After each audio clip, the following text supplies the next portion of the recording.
Good morning, good evening, good afternoon, wherever you're at, whatever time it is. Thank you for tapping into the Crypto Casuals community. Welcome back. I am Stubby, And I'm Kelly. And welcome, casuals. and today we're just going to provide a little market update since the last time that we made a video.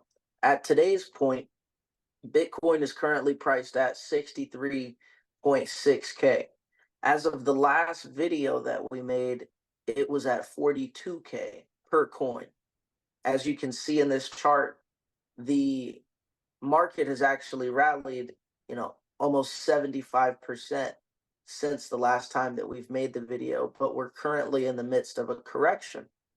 So this could also be seen as a good buying opportunity. As he said, ladies and gentlemen, we're currently in the course of a correction, meaning prices are cheap.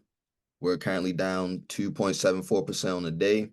Prices are cheap, and the halving is coming up next month. So just to reiterate on the point, now is literally the best time before the halving, before the next great jump up or it's your last best chance to invest in Bitcoin at reasonable prices. It's down $10,000 from the local top because it rallied to 74K. And so this is a good buying opportunity. Although we're in the midst of a correction, Bitcoin is down something like 15% from the local top of 74K. 67% of Bitcoin has not moved in over a year per the Bitcoin hodl waves that we're seeing here. And so one thing to keep in mind is that although the market has rallied and it is now cooling slightly, it's correcting. This correction is not actually taking Bitcoin out of the strong hands that are the long-term holders, as you can see here in this chart. And just to add a little bit more to what he is saying, and this is for those of you who maybe is a little bit less confident in Bitcoin itself as an asset. 67% of the supply has not moved. That just goes to show you that a lot of people are long-term bullish on this asset. And one of the more important reasons why people are long-term bullish on this asset is because people come to Bitcoin for the gains, but they end up staying for the freedom. When they learn Bitcoin itself and they come to understand the concept of self-sovereign bearer money that nobody can take from you or seize or freeze or even overtax you on per se, you end up sort of appreciating the concept of property. The long-term holders, what they do as a result of Bitcoin having its, finite supply, what they do is they reduce through time the amount of Bitcoin available for sale. And that increases the scarcity factor, which is by default, in a sense, reducing the supply while the demand is continuing to increase. And that just results in the cost of Bitcoin going up and Bitcoin as an asset getting more attractive to larger entities. Because what some people don't actually understand, but it's important to realize, is that bigger players like sovereign wealth funds, countries, and state treasuries, they were simply unable to buy Bitcoin at 10K, 11K, 12, 13, 14K. Reason being is because the amount of capital that they have to deploy relative to the overall market cap of Bitcoin would have been too much, and the market of Bitcoin is simply not liquid enough. To put it into simple perspective, right now, the total market cap of Bitcoin at $63,000 a coin is about 1.4 trillion. You're thinking about Blackrock alone, which is one out of the 10 ETF asset managers. They have $10 trillion assets under management. So in theory, all of their assets under management could buy all of the Bitcoin that exists. But that simply is not reality. Again, that's just theory. The reason why that's not reality is because of this document right here with the hodl wave. They simply are unable to buy every Bitcoin that exists because every Bitcoin that exists is not available for sale. Some are not available for sale at these prices. Some people will not let go of their Bitcoin until it is 100K or 200K. Everybody has their price. There are traders involved that are short term holders.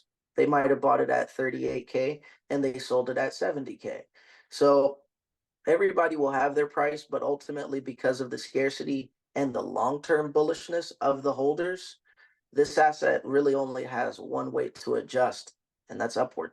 For a real world example, these, just like you said with the ETFs, they're coming and trying to buy, and they can't, because out of the 21 million of Bitcoin that exists and the 19 million that's unlocked, and of that 19 million that's unlocked, there's maybe 5 million Bitcoin lost. 67% of that supply has not moved and probably still won't move in the next year.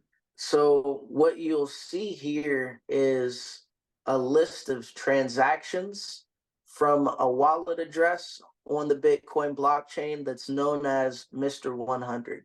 This individual or entity has been buying at least 100 Bitcoin every day for over 6 months now.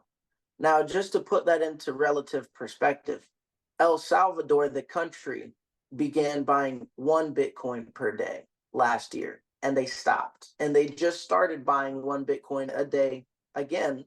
And their intention for their president is to continue to buy 1 Bitcoin per day until it is no longer affordable in fiat money. Countries like El Salvador are essentially ruled out of qualifying for the Mr. 100 candidate. So you have to ask yourself, 100 Bitcoin a day at Bitcoin's prices, that requires either a country or a ultra high net worth individual. Listen, it could also entail maybe a group of richer individuals who came together to maybe co-fund a wallet or something of that nature. That could definitely be the case as well.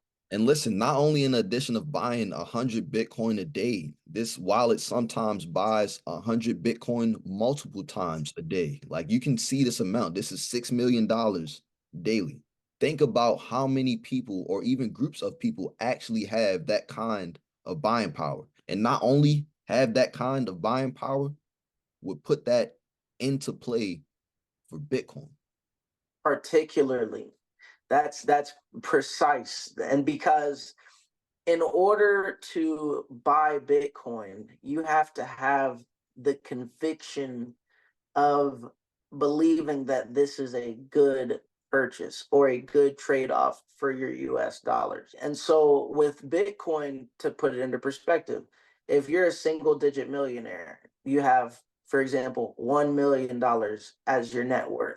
Most of that is likely tied up in a retirement account or real estate or both. And so, with that, if Bitcoin's $100,000, that's 10% of your net worth.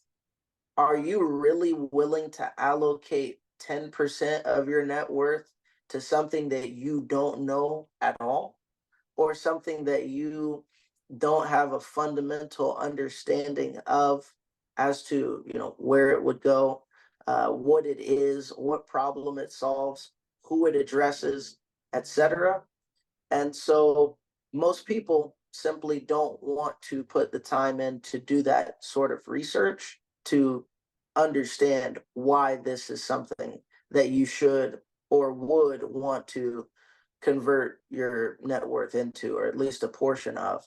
This individual or group of people or country is buying such a large amount of Bitcoin that it simply rules out it being like even a high net worth individual. Like somebody who had 50 or $100 million would not be doing this kind of activity. Ladies and gentlemen, the interest in Bitcoin, or this just goes to show you the interest in Bitcoin is not purely from the retail side. Like, there is real heavy interest from TradFi. Essentially, 99% of the money in the world actually exists. Like, we literally have already one person or state or group today already buying 100 Bitcoin a day, multiple times a day.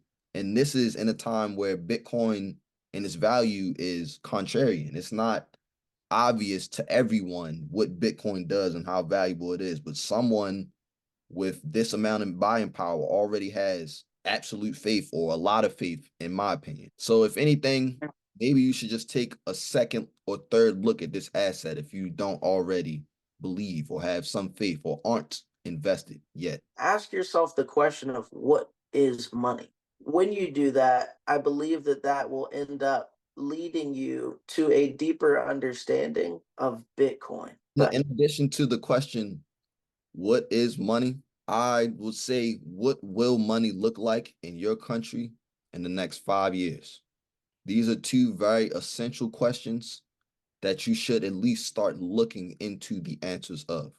With that being said, nothing said here today was financial advice. Don't forget to like, comment, and subscribe. We'll see you guys next time. peace. Peace.